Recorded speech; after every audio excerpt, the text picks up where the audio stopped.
Dr. Holinger, could you tell us how corporal punishment affects a child psychologically? A lot of things go wrong. It ruptures the relationship with whether it's parents or teachers or whomever. It stirs up feelings that one doesn't want to stir up in children, such as, again, distress, anger, fear, shame, as opposed to curiosity and enjoyment. It squashes those.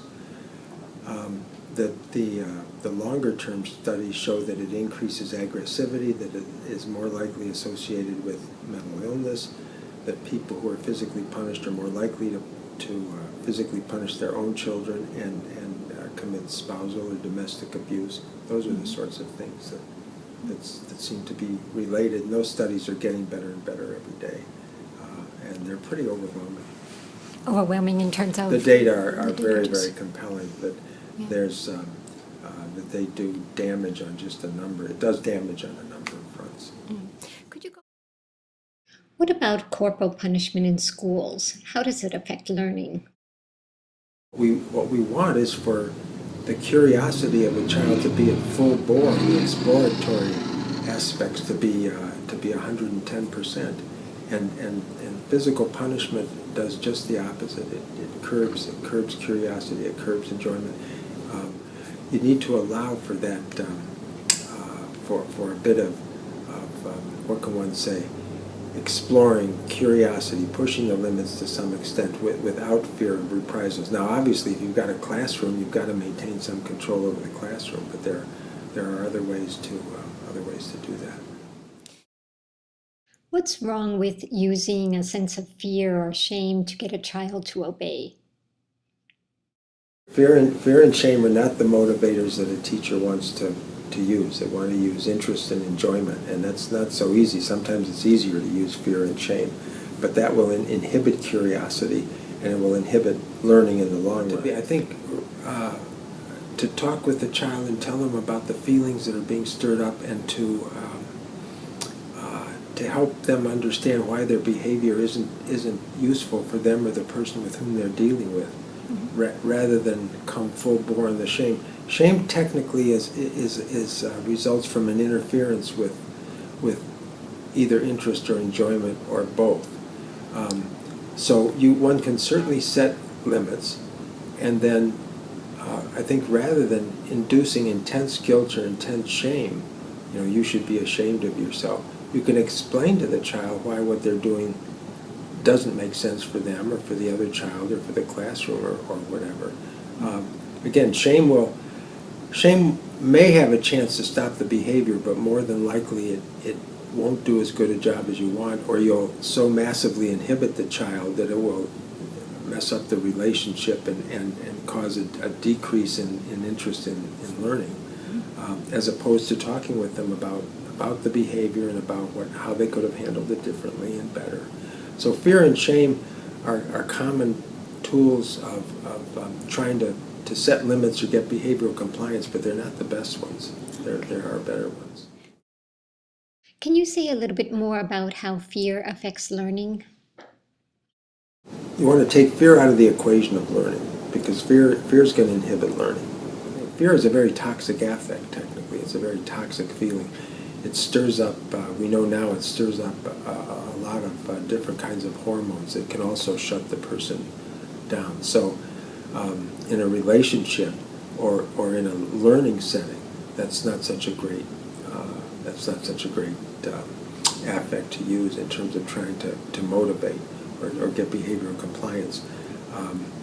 It makes more sense to try to induce the curiosity or the enjoyment, or with the gifted kids,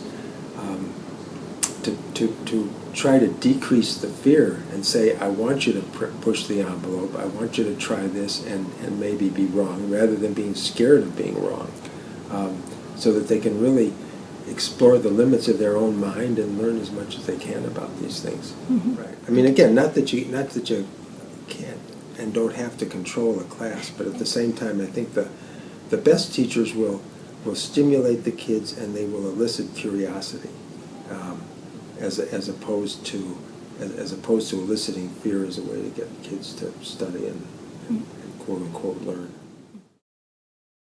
Do these concepts apply to children all over the world, or are they just Western concepts? It's crystal clear from the cross-cultural studies that human beings are born with these feelings and with the triggers, and that we're all one family. And regardless of culture or ethnicity or whatever, these feelings act all the same. We all have the same brains, and the neurobiological studies have shown clearly that the neurobiology and the circuitry is the same from one infant to another, regardless of where they're born or whatever. That there's, in terms of Homo sapiens, we all have the same brain. Now, granted, experience changes things, but it doesn't change the basic built-in feelings and responses to stimuli. Are there any concepts from your work in psychotherapy with children that might be useful for teachers? There is such a thing that in terms of psychodynamics that teachers can be aware of, and that's what's called transference. So the child, often their behavior will be, or their words won't be understandable in the sense that they may be unduly critical of a teacher or antagonistic or passive or inhibited or whatever. That may have very little to do with the teacher, but much more to do with what the child is, the lenses that the child has on that he or she is bringing into the classroom. So if they've got a situation at home where they tend to be bullied or yelled at or inhibited, they're probably not going to automatically open up in a classroom. They'll probably show the same sort of thing because they transfer what happened at home to the teacher. So that's worth knowing when you've got particularly, we find this in teachers of high school students, with the high school students often being, what can one say, a bit provocative, antagonistic, perky in that kind of a way. And often the high school students struggle with that because they don't like being challenged in that way. Well, that's an adolescent trait. The adolescent is separating from the parents, so sometimes it's a noisy separation, and they will go after authority figures. Well, you've got to understand that about adolescence and not take it personally. So then you can get unfortunately in an unaware teacher, you can get a countertransference reaction to that. And feel that you're being threatened or talked down to or provoked or whatever, and then you start acting inappropriately with the student. So if one can appreciate that there are always these transferences and not get thrown by them, it can help a great deal. If physical punishment is not a good idea, then what else can a teacher do to control children? The main thing is words instead of actions. In other words,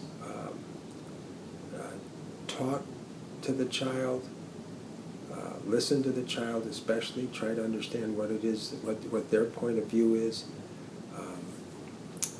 Put words to the feelings, especially if they're distressed or angry or scared or ashamed. Try to label the feelings with words, because if they can have that as part of their vocabulary, it makes a huge difference in the brain. In other words, it's what we call moving from a pre-symbolic capacity to symbolic capacities, and that helps with tension regulation. It helps with self-awareness, with self-reflection. If you've got those words to help you understand what you're feeling inside, it opens up a whole new world for the child. Positive reinforcement usually works better than the negative reinforcement. If you praise, pats on the back, setting goals and encouraging the child usually tends to work better. For the third is to set a good example for the child. The child really usually does want the approval of the authority figure, and will work for that. And if the teacher can use words instead of actions, put feelings into words, can say please and can say thank you and can apologize. You see this a lot in parents. I'll shift to parents for a moment. A lot of parents, when the child is developing, they'll get they'll tell the child what they're doing wrong, or if the parent slips up, parents often have a great deal of difficulty saying please or thank you or apologizing themselves. And that's unfortunate because the child, again, will built in to want to identify with the parents. So a parent who can apologize and say, no, I really did get inappropriately angry the other day, I'm sorry about it, or when I went ballistic earlier today, I was upset about such and such. It can be a huge help, and teachers can do that. Teachers can do that too, and I think it can positively affect the atmosphere of the whole class. So, what's your advice on how teachers can work with problem children? What I encourage teachers to do when they're getting into some kind of a problem with a student is rather than just focus on the behavior, try to focus on the motivation and ask sooner rather than later, what's going on at home? Tell me, or putting it in a way that the kid will be able to talk about. But tell me a little bit, where do you live? Do you have brothers and sisters? What are your parents like? And get the child talking about that, because our cultures tend to focus on actions and behaviors rather than the feelings that motivate it. So the whole point of all of this is that feelings are important, and what really counts are the feelings. That's why words instead of actions. Anything you can do to focus on the feelings, because it's the feelings that motivate the actions and the behaviors. It's the feelings that cause the actions. That's why it's so crucial. So if you're starting to have trouble with a particular student, rather than just bringing them aside and saying, look, you're doing this, disrupting my classroom, you can say that. We've got to get a handle on this. But I would jump in very quickly and ask, try to get to know the person a bit. Who's at home? Who brings you to school? Do you have brothers and sisters? How do you get along with your mom? How do you get along with your dad? Oh, they're divorced and your mom's upset and dad's moved out. Well, how do you feel? Or is there anybody around when you get home? Mm-hmm. And begin to explore that. I think that's a perfectly appropriate and terribly important, and can get one a lot further than just the limit setting and the fear and the shame. So what would you say the bottom line is on corporal punishment? Doesn't work, it makes things worse, and there are better alternatives.